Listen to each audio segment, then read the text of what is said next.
नमस्कार रसिक श्रोते हो, मी निर्मला नगरकर. संस्कृत सुभाषित सौरभमध्ये आपलं अगदी मनपूर्वक स्वागत आहे. सत्व, रज आणि तम या तिघांना त्रिगुण असं म्हणतात. या तिन्ही गुणांचा कमी अधिक प्रभाव प्रत्येकावर असतो. ज्यांच्यामध्ये सत्वगुणाचं प्राबल्य असतं ते लोक अतिशय सात्विक असतात.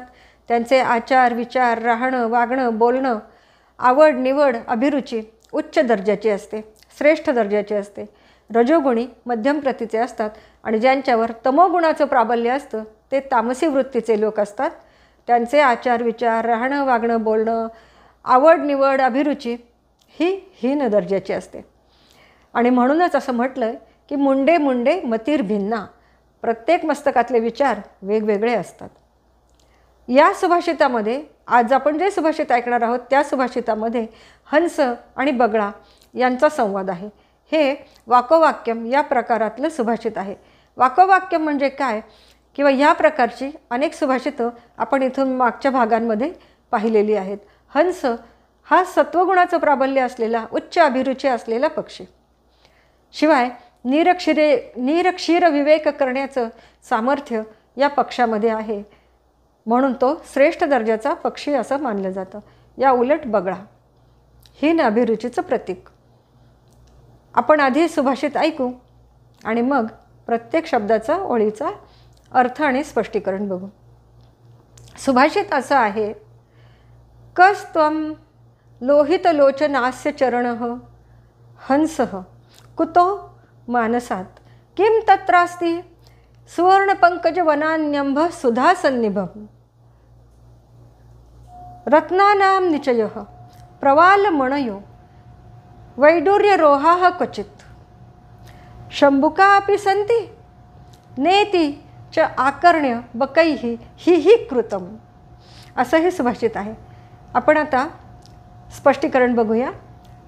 बगळे त्या हंसाला विचारतात, कारण बगळ्यांनी कधी हंस पाहिलेलाच नसतो, त्यामुळे त्यांना माहीत नाही की हा कोणता पक्षी आहे. ते विचारतात कस्त्वम, कस्त्वम म्हणजे कहत्वम, तू कोण आहेस.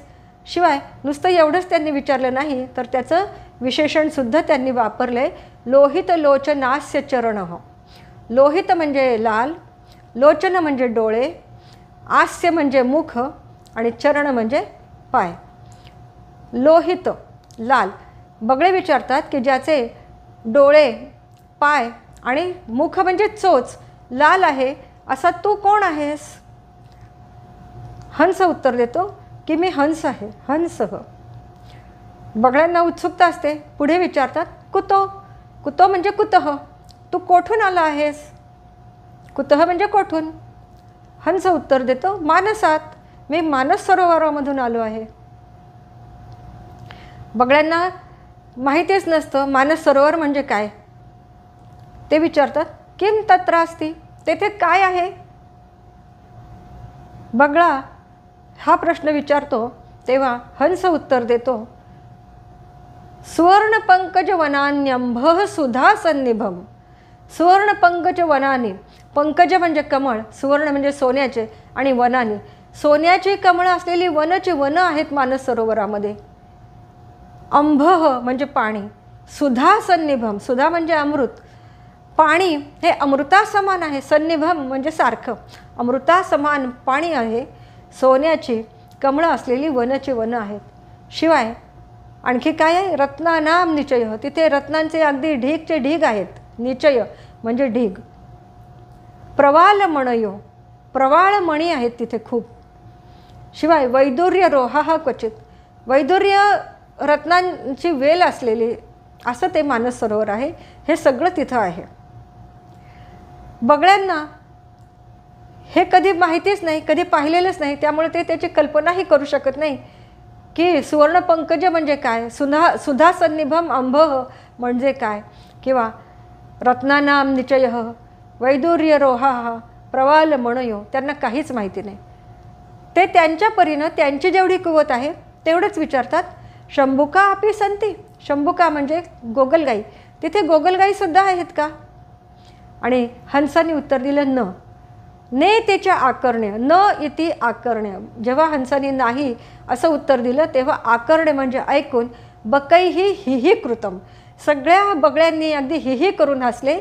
सगळे बगळे तिथं गोगलगायी नाहीत हे ऐकून फिदी फिदी हसले. त्यांना त्या सुवर्ण कमळांच्या वनांचं, त्या अमृतासमान पाण्याचं, रत्नांच्या ढिगाचं, वैदुर्याच्या वेलींचं किंवा प्रवाल मण्यांचं काहीही घेणं देणं नव्हतं.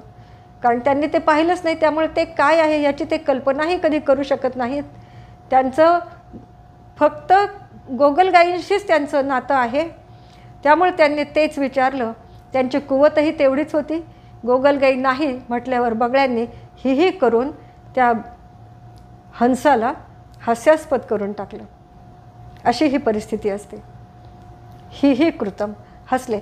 म्हणजे जेव्हा एखाद्या व्यक्तीला उच्च दर्जाच्या गोष्टींमध्ये काहीही रस नसतो, त्याचं काही अप्रूप नसतं, काही कदर नसते, तेव्हाच आपण म्हणतो ना, गाढवाला गुळाची काय चव. अगदी हेच या सुभाषितामध्ये सांगितलेलं आहे. आवडलं का हे सुभाषित? आवडलं असेल तर नक्की लाईक, शेअर आणि सबस्क्राईब करा. आजचा हा 84वा भाग आपल्यापुढे सादर करताना मला अत्यंत आनंद होत आहे. ज्यांनी माझ्या या सुभाषित सौरभला सबस्क्राईब केलं आहे त्या सर्व रसिकांचे मी मनापासून धन्यवाद मानते, धन्यवाद देते. आणि सगळ्यांना विनंती करते की 1 ते 83 भागांमध्ये सुद्धा अशीच छान छान सुभाषितं कथन केली आहेत. ते आपण सर्वांनी जरूर ऐकावेत आणि त्याचा आस्वाद घ्यावा. पुढच्या भागामध्ये अशाच एका छानशा सुभाषितासह आपण पुन्हा भेटूया. धन्यवाद.